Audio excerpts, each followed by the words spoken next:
యెషయా గ్రంథము 21వ అధ్యాయము 11వ వచనం పొందాం. 11వ వచనాలు. ధూమాను గూర్చిన దేవోక్తి, కావలివాడ రాత్రి ఎంత వేలైనది, కావలివాడ రాత్రి ఎంత వేలైనది అని ఒకడు షీర్ల నుండి కేకలు వేసి నన్ను అడుగుచున్నాడు. కావలివాడు ఉదయమునగును రాత్రియునగును మీరు విచారింపగోరిన యెడల విచారించుడి, మరలా రండి అనుచున్నాడు. కావలివాడ రాత్రి ఎంత వేలైనది. రాత్రి ఈ దినాల్లో చాలా మంది రాత్రి అంటే అందరికీ భయమే. ఎటువంటి వారైనా రాత్రి అయితే ఏ పని చేయరు. రాత్రి అంటే చీకటితో సమానం. కాబట్టి ప్రభు భూమి నిరాకారంగాను శూన్యముగాను మరి అగాధ జలములపై చీకటి ఉన్నప్పుడు దానిని వెలుగుమయంగా చేశాడు. కాబట్టి ఈ యెషయా ప్రవక్త ద్వారా చెప్తున్న మాట మరి దేవోక్తి ప్రవచనం. కావలివాడ రాత్రి ఎంత వేలైనది, ఎంత వేలైనది. సమయం ఎంత అయింది. ఒక రోగిష్టి మంచంలో ఉన్నాడంటే ఉదయం కొరకు ఎదురు చూస్తూ ఉంటాడు. ఎంత అయింది టైం? 12 అయింది, 1 అయింది, 2 అయింది. ఈ విధంగా ఎంత వేలైనది.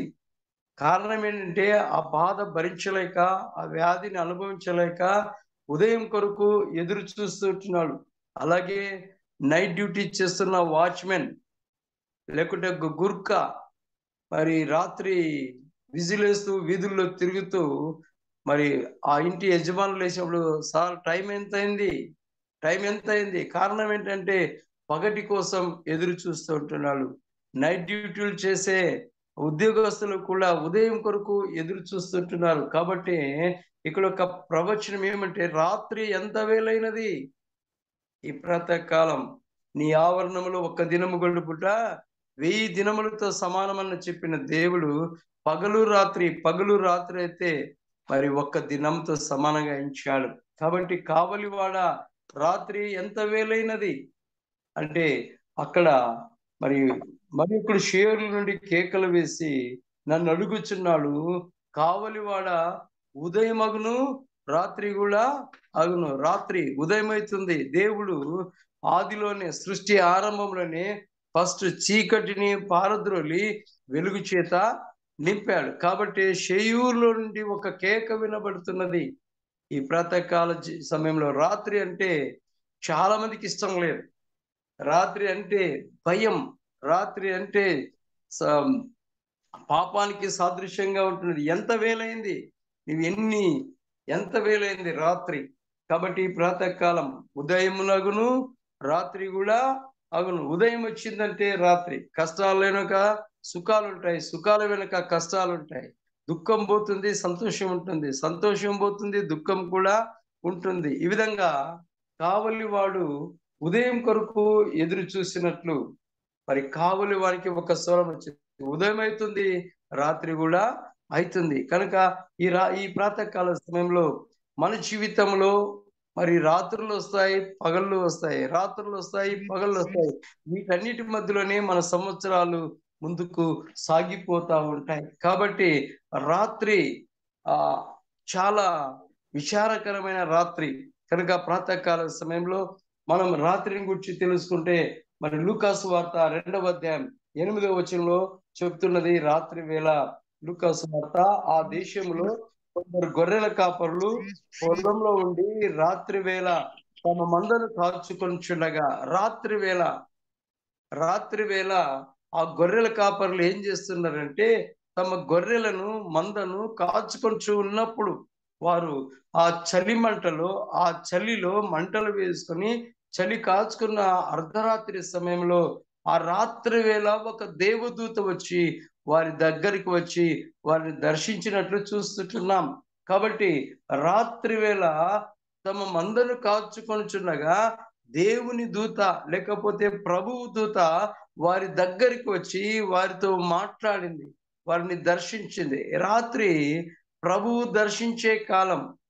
రాత్రి గొప్ప అద్భుతాలను జరిగే రాత్రి అని దేవుడు దాన్ని ఎంచాడు. చాలా మంది రాత్రి, అమావాస్య రాత్రి అంటే మరి ఇంకా భయపడిపోతారు. అమావాస్య అంటే భయపడతారు. కానీ ఈ ప్రాతకాల సమయంలో రాత్రి అంటే కూడా దేవుని పిల్లలు భయపడని అవసరము లేదు. కాబట్టి గొర్రెల కాపర్లు రాత్రి వేళ మందను కాచుకొనుచు ఉండగా, రాత్రి వేళ తమ గొర్రెలను మరి తోడేల ద్వారా కానీ ఏ జంతువుల ద్వారా కానీ హాని కనుక్కోకుండా వాటిని కాపాడుతూ చలిమంటలో ఉన్నప్పుడు వారి దగ్గరికి ఆ రాత్రి దేవుని దూత, ప్రభువు దూత మహిమ వారిని ఆవరించి వారితో వచ్చి ఆ రాత్రి వారి ఎద్దుకు వచ్చి వారి చుట్టూ మహిమను ప్రకాశింపచేసిందంట. ఎంత మంచి రాత్రి! కాబట్టి రాత్రి వేళ మనం అలసిన శరీరాలతో పగలంతా పనిచేసి అలసిపోతే నిద్రపోతాం.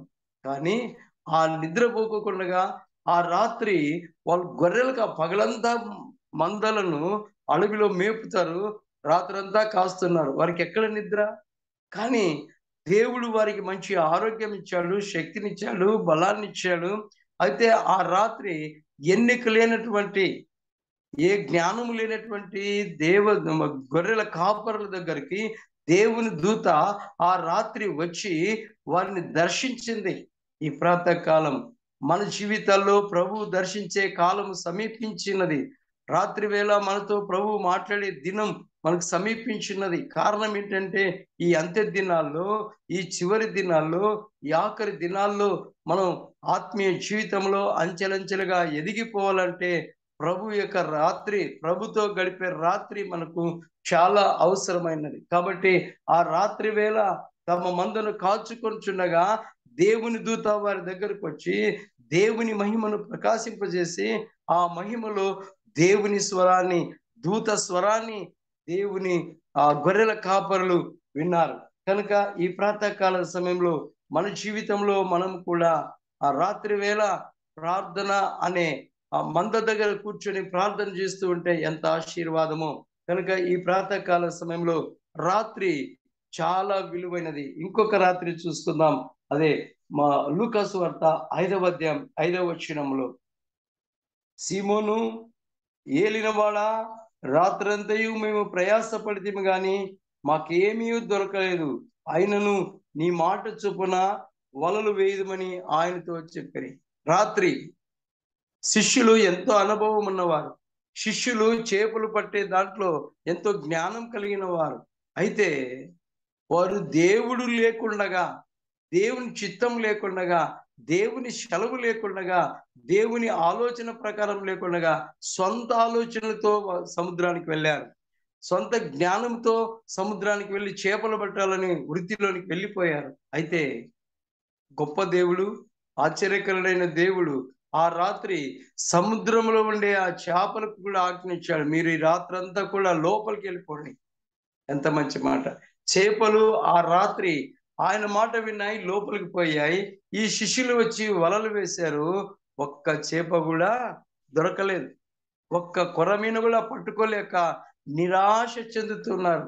ఆ రాత్రి శుభరాత్రి, ఆ రాత్రి గొప్ప రాత్రి, వారికి జ్ఞానం కలిగిన రాత్రి. అప్పుడు సీమోనుతో ప్రభు అంటున్నాడు, సీమోను, సీమోను అని అన్నప్పుడు, ఏలినవాడా, ఎంత మంచి మాట!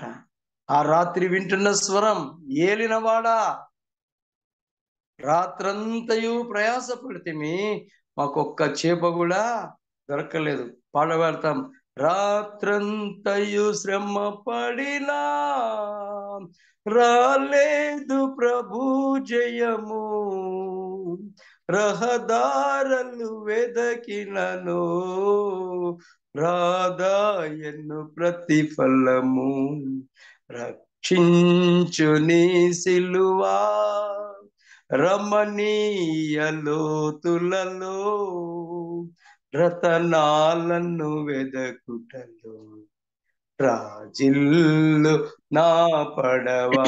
ఆ రాత్రంతయు వారు సొంత ఆలోచనలతో చేపలు పట్టడానికి వెళ్ళారు, కానీ ఒక్క చేప కూడా దొరకలేదు. ఏలినవాడా, ఏలినవాడా, రాత్రంతా ప్రయాసపడ్డాం. మనం కూడా పగలు రాత్రి కుటుంబాలు బాగుపడాలా, పిల్లలు బాగుపడాలా, సంఘాలు బాగుండాలా, మనము బాగుండాలని పగలు రాత్రి సంపాదిస్తాము, కానీ కుటుంబంలోనికి వచ్చే లోపల రాత్రి ఉంటుంది. కారణం ఏంటి అంటే పిల్లలు ఒక దారి, భర్త ఒక దారి, మరి సమస్యలు, రోగాలు, కష్టాలు అన్నిటిని చూసి ఈ ప్రయాస మాకే పెట్టినాడు. అన్నీ ఉన్నాయి కానీ సమాధానము లేదు. కాబట్టి ఏలినవాడా, మాకెంతో అనుభవం ఉంది అనుకున్నాం, కానీ మా అనుభవం అంతా కూడా వ్యర్థమే. అయితే ఆ సీమోనుడు మాకేమీ దొరకలేదు.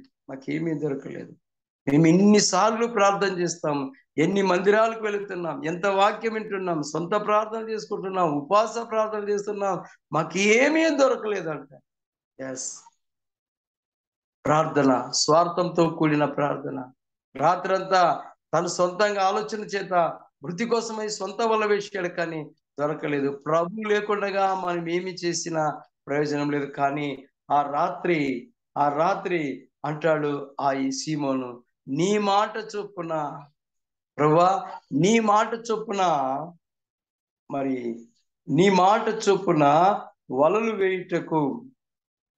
వలలు వేతుమని ఆయనతో చెప్పారు. నీ మాట చొప్పున. ఎవరి మాట?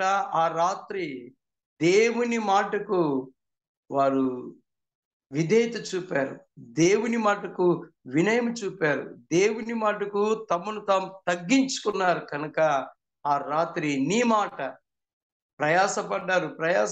మనం కూడా ఎన్నో విషయాల్లో మరి ప్రయాసపడతాం. కనుక ప్రభునందు మీ ప్రయాస వ్యర్థం కాదు అని ప్రభు చెప్తాడు. అయితే మన సొంత ప్రయోజనంతో ప్రయాస పడితే అంతా కూడా వ్యర్థమే. ఏమి చేసినా ప్రయోజనం లేదు. కానీ ప్రభు మాట చొప్పున, ప్రభు చిత్త ప్రకారంగా మనం రాత్రి ఆయన మాట ప్రకారం మనం వల వేస్తే కావలసినన్ని దొరుకుతాయి. కనుక పగలంతా పని చేస్తాం, పగలంతా ప్రార్థన చేయాలంటే డిస్టర్బే. కానీ రాత్రి ప్రశాంతత ఉంటుంది, నెమ్మది ఉంటుంది, ఎలాంటి డిస్టర్బ్లు ఉండవు.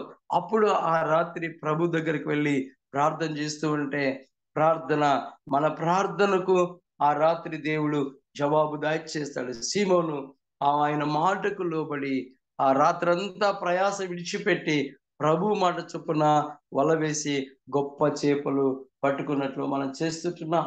ఇంకొక మాట చూసుకుందాం. అదే లూకా సువార్త 6వ అధ్యాయం 12వ వచనంలో చెప్తుంది. లూకా సువార్త 6వ అధ్యాయం 12వ వచనం. ఆ దినములు యందు ఆయన ప్రార్థన చేయుటకు కొండకు వెళ్ళి దేవుని ప్రార్థించుట యందు రాత్రి గడిపెను. ప్రార్థన చేయుటకు రాత్రి. ఈ ప్రాతకాల సమయంలో మనము రాత్రంతా నిద్రపోతాం, తెల్లవారుజామున వచ్చి నిజంగా ఎంత ఆశీర్వాదకరంగా ఆయన సన్నిధానంలో ఉంటున్నాం. కనుక ప్రభు అంటుడు, ఆ దినములందు ఆయన ప్రార్థన చేయుటకు కొండకు. ఎక్కడికి వెళ్ళాడు ఆయన? ప్రేయర్ టవర్కి వెళ్ళలేదు, ప్రేయర్ టవర్లో ప్రార్థన చేయలేదు, ఆయన మందిరానికి వెళ్ళలేదు, లేకపోతే ఒక మంచి గదిలోకి వెళ్ళలేదు, కానీ ఏకాంతంగా కొండకు వెళ్ళాడు. ఏకాంతంగా ఒక్కడుగానే వెళ్ళాడు.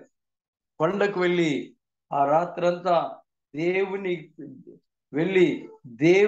ప్రార్థించుట యందు రాత్రి గడిపెను. చాలా మంది మన సంఘాల్లో ఆల్ నైట్ ప్రేయర్ అని పెడతారు.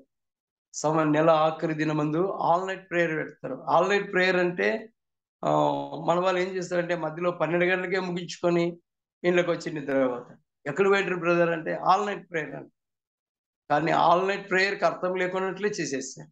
కానీ ఆల్ నైట్ ప్రేయర్ అంటే మ్యాక్సిమం 9 గంటల నుంచి తెల్లవారుజామున 5 గంటల వరకు ప్రార్థనలో గడిపితే ఎంత ఆనందమో. కానీ అసలు బాగానే ఉంటారు, మధ్యలోకి వచ్చే లోపల మరి నిద్ర వేస్తారు. మరి ఇంకొక మాట చెప్తా, చనిపోయినప్పుడు భజనలు చేస్తారు. స్టార్టింగ్లోనే మేము బాగుంటారు, 1 గంట దాటిందంటే అక్కడ ఎవ్వరు ఉండరు. కానీ మన ప్రభు అయితే, మన రక్షకుడైతే, మన దేవుడైతే ఆ రాత్రి వేళ ప్రార్థన చేయుటకు కొండకు ఏకాంతంగా వెళ్ళాడు. రాత్రి అనుభవం చాలా గొప్పది. ఎందుకు అనంటే ఈ శరీరము బలహీనమైనది, ఈ శరీరము అలసిపోయి ఉంటుంది, కాబట్టి రాత్రి నిద్ర కావాలంటది. కానీ ప్రభు అంటాడు, రాత్రి ప్రార్థన చేయుటకు కొండకు వెళ్ళాడు. పగలంతా సేవ చేశాడు, రాత్రి అంతా కూడా ఆయన ఏం చేశాడంటే ప్రార్థన ఛార్జింగ్. మన జీవితంలో మనం కూడా రాత్రి అనుభవం కూడా కలిగి ఉండవలసిన వారమై ఉన్నాం. ప్రభు బిడ్డలం, దేవుని పిల్లలం. మన జీవితంలో ఎన్ని కష్టాలు, ఎన్ని వ్యాధులు, ఎన్ని రోగాలు వచ్చినా అవన్నీ పోవాలంటే రాత్రి ప్రార్థన చాలా అవసరమైనది. కనుక ఈ ప్రాతకాలం రాత్రి ప్రార్థనలో గొప్ప అద్భుతాలను మనము చూస్తున్నాం. ఇంకొక మాట చూసుకుందాం. మొదటి కొరింథీయులకు రాసిన పత్రిక 11వ అధ్యాయం 23వ వచనం చూసుకుందాం. నేను మీకు అప్పగించిన దానిని ప్రభు వలన పొందితిని. ప్రభు అయిన యేసు తాను అప్పగింపడిన రాత్రి ఒక రొట్టెని ఎత్తుకొని కృతజ్ఞతాస్తులు చెల్లించి, దేవునికి స్తోత్రం.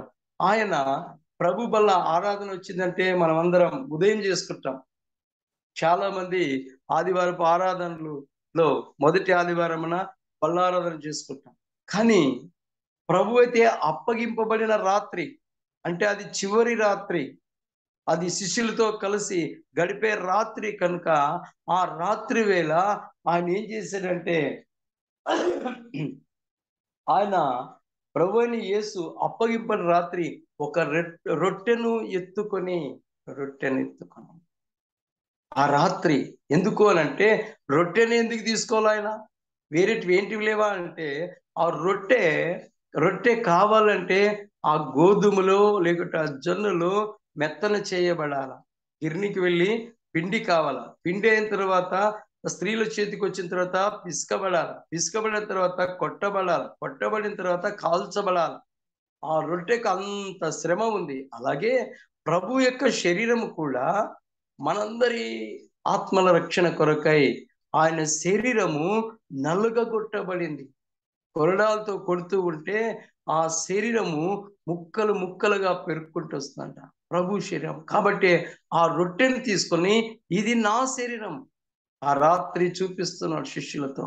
నిజంగా ఆ రాత్రి ధన్యకరమైన రాత్రి, ఆ రాత్రి ఆశీర్వాదకరమైన రాత్రి, ప్రభుతో గడిపిన రాత్రి. ఈ ప్రాతకాలం మన జీవితంలో మనం కూడా ప్రభుతో గడుపుతుంటే, ప్రభుతో నడుస్తూ ఉంటే, ప్రభుతో ఉంటే మనము మన కుటుంబాలు ఆశీర్వాదకరంగా మార్చబడతాయి, దీవెనకరంగా మార్చబడతాయి. కారణం ఏంటంటే రాత్రి అలసిన శరీరాలతో ఉన్నప్పుడే దేవుని యొక్క ఆశీర్వాదాలు మన దగ్గరకు వచ్చేది. నిద్రపోయే సమయంలోనే దేవుని సన్నిధిని మనం గడుపుతుంటే దేవుని యొక్క ఆత్మ మనల్ని కమ్ముకుంటుంది. కనుక ఆ రాత్రి ఆయన అప్పగింపబడుచున్న ఆ రాత్రి ఆయన ఒక రొట్టెని ఎత్తుకొని కృతజ్ఞతాస్తుతులు చెల్లించి, దేవునికి వందనాలు తండ్రి, నన్ను ఈ విధంగా నలగగొట్ట చేయించినందుకు నీకు వందనాలని చెప్పి తండ్రికి కృతజ్ఞతాస్తుతులు. ఈ దినం మనం కూడా ఆయన శరీరాన్ని చేతిలో పట్టుకున్నప్పుడు, ఆయన రక్తాన్ని చేతిలో పట్టుకున్నప్పుడు మనం కృతజ్ఞతాస్తులు చెల్లిస్తామా? అంటే వంతుకు గంతేసినట్లు వచ్చింది, తీసుకున్నాం, తిన్నామంట. కానీ అది కాదు. భయము, భక్తి, విశ్వాసం. అపోస్తలుడైన పౌలు ఆ కొరింథీ సంఘానికి తెలియజేస్తున్నాడు. మనం కూడా ఈలాగు మాదిరిగా రాత్రంతా కూడా ప్రయాసపడి ప్రభు సన్నిధానంలో, రేపు బల్లారాధన ఉందంటే రాత్రంతా కూడా ప్రభువా నేను అర్హుణ్ణి కాదు నీ శరీరంలో పాలుపంపులు పొందడానికి, నేను ఘోరమైన పాపినేని పశ్చాత్తాపడి ఉదయం వెళ్ళి ఆరాధనలో ఆయన శరీరంలో ఆయన రక్తంలో పాలుపంపులు పొందితే మనకంట కింద చెప్తున్నాడు ఆశీర్వాదం ఉంటుంది, బలం ఉంటుంది, శక్తి. ఒకవేళ ఆ రాత్రి ప్రభుతో గడుపుకోకుండా అనాలోచితంగా తీసుకున్నామంటే మీలో కొందరు రోగులను బలహీనులైనారు. ప్రభుతో గడుపుకోకుండా ఆయన శరీరంలో ఆయన రక్తంలో మనం పాలు పంపులు పొందితే మనకు దీవెన ఉండనే ఉండదు. కనుక ఈ రాత్రి ఈ ప్రాతకాలం ప్రభు మనతో మాట్లాడుతున్నాడు. ఆయన ఒక రొట్టెను ఎత్తుకొని ఆ రాత్రి దేవునికి కృతజ్ఞత, తండ్రికి కృతజ్ఞత, ప్రతి విషయంలో కృతజ్ఞత. దేవుడు మనల్ని ఆశీర్వదించినాడంటే ప్రతి నిత్యము మనం తగ్గింపు కలిగి ఆశీర్వదించబడి దేవునికి కృతజ్ఞతాస్తులు చెల్లిస్తూ సాగిపోవలసిన వారమై ఉన్నాం. కనుక ఈ ప్రాతకాల సమయంలో ప్రభు చేసిన మాదిరిని చూపిస్తూ మనం కూడా ఆయన పిల్లలమైన మనం అలాగను జీవించి ముందుకు సాగిపోవలసిన వారమై ఉన్నాం. చివరిగా ఇంకొక మాట చూసుకుందాం. ప్రకటన గ్రంథము 21వ అధ్యాయం. ప్రకటన గ్రంథము 21వ అధ్యాయం 25వ వచనం చదువుకుందాం. అక్కడ రాత్రి లేనందున దాని గుమ్మములు పగటి వేళ ఏమాత్రమును వేయబడవు. జనములు తమ మహిమను ఘనతను దానిలోనికి తీసుకొని వచ్చేదరు. దేవునికి స్తోత్రం. ఈ విధంగా మనం రాత్రంతా గడుపుతూ వస్తుంటే కష్టాల్లో, బాధల్లో, నిందల్లో, అవమానాల్లో, సమస్యల్లో ఆత్మీయ జీవితాన్ని కాపాడుకుంటూ సాగిపోతూ మన జీవితాన్ని, మన ఆత్మను దేవునికి అప్పజెప్పినప్పుడు ఆ రాత్రి చివరి రాత్రిగా మారిన రాత్రి దేవుడు అంటున్నాడు, అక్కడ చెప్తున్న మాట, అక్కడ రాత్రి లేనందున దేవునికి స్తోత్రం. ఏమి లేదు అక్కడ. ఇక రాత్రి లేదు, కష్టాలు లేవు, బాధలు లేవు, దుఃఖం లేదు, శ్రమలు లేవు, శోధనలు లేవు. కాబట్టి ఆ రాత్రి లేనందున ఈ ఉదయకాల సమయంలో మన జీవితంలో కూడా రాత్రి వెళ్ళిపోతుంది. అక్కడ రాత్రే లేదు. ఇంకా అక్కడ ఏముంటుందంటే ఎల్లప్పుడూ ఆ పట్టణంలో ప్రకాశించుటకైనను ఒక సూర్యుడైనను చంద్రుడైనను దానికి అక్కర్లేదు. దేవుని మహిమయే దానిలో ప్రకాశించుచున్నది. గొర్రె పిల్లయే దానికి దీపం. కాబట్టి రాత్రి లేదు, ఇంకా పగలు లేదు. రాత్రి పగలు ఏకరీతిగా 24 hours ఒకటే. కాబట్టి ఈ ప్రాతకాలం మన జీవితంలో, మన విశ్వాస జీవితంలో, మన ఆత్మీయ జీవితంలో రాత్రులు గడిపే సమయం వచ్చినప్పుడు రాత్రి గడిపి ఆ చనిపోయిన తర్వాత మన ఆత్మ ప్రభు సన్నిధికి చేరుకుంటే అక్కడ సూర్యుడు లేడు, చంద్రుడు లేడు, ఆకలి లేదు, దప్పిక లేదు, చంద్రకాంతి అవసరం లేదు. కానీ చివరికి ఆ రాత్రి అక్కడ రాత్రి లేనందున దాని గుమ్మములు పగటి వేళ కూడా ఏమాత్రమును వేయబడవు. రాత్రినే ప్రతి పట్టణం అంతా కూడా, దేశమంతా కూడా తలుపులు వేయబడతాయి. కానీ పరలోక పట్టణంలో మరి అక్కడ తలుపులే లేవంట, ఓపెన్ డోర్స్ కదా. ప్రాతకాలం మన జీవితంలో మనం ప్రభుతో గడుపుతూ రాత్రులు గడుపుతూ ఆయన సన్నిధిని చేరితే అక్కడ మన జీవిత కాలం అంతా కూడా వెలుతురే యుగ యుగాలు దేవునితో కలిసి నడిచే భాగ్యం దొరుకుతుంది. కారణం ఏంటంటే ఆయన వెలుగై ఉన్న దేవుడు, గొర్రె పిల్లయే వారికి దీపం. కాబట్టి ప్రాతకాలం చీకటిలో నుంచి వెలుగులోనికి పిలిచిన దేవుడు, నమ్మదగిన దేవుడు. ఆయన గుణాతిశయములను ప్రచురం చేయ నిమిత్తమై మనము ఏర్పరచబడిన వంశమును, రాజులైన యాజక సమూహం. కనుక ఈ రాత్రి ఆ యాజక సమూహం కావాలంటే రాత్రి మరి మొదటి రాత్రి కావలివాడా సమయం ఎంతైనది అని ఆ దేవోక్తి పలికినట్లు ఉదయమగును రాత్రి అగును, ఉదయమగును రాత్రి అగును. అలాగే ఆ దూత గొర్రెల దగ్గర, కాపల దగ్గరకు వచ్చి వారికి అభయాన్ని ఇచ్చింది ఆ రాత్రి వేళ. అంతేకాదు మరి యేసు ప్రభు తన శిష్యులు ఆయన వెళ్ళిపోయిన తర్వాత చేపలు పడడానికి వెళ్ళారు. రాత్రంతా ప్రయాసపడ్డారు, ఒక్క చేప కూడా వారికి లేదు. ఆయన మాట చొప్పున వేసినప్పుడు వారి వలలు ఆ రాత్రి పిగిలిపోయినటువంటి చేపలు పట్టుకున్నారు. అయితే యేసు స్వామి పగలంతా సువార్త చేశాడు, రాత్రంతా ఏకాంతంగా కొండకు వెళ్ళి రాత్రంతా ప్రార్థన చేశాడు. మరి ప్రభు అప్పగింపబడే రాత్రి ఒక రొట్టెనెత్తుకొని ఇది నా శరీరం అని చెప్పి కృతజ్ఞతాస్తులు చెల్లించాడు.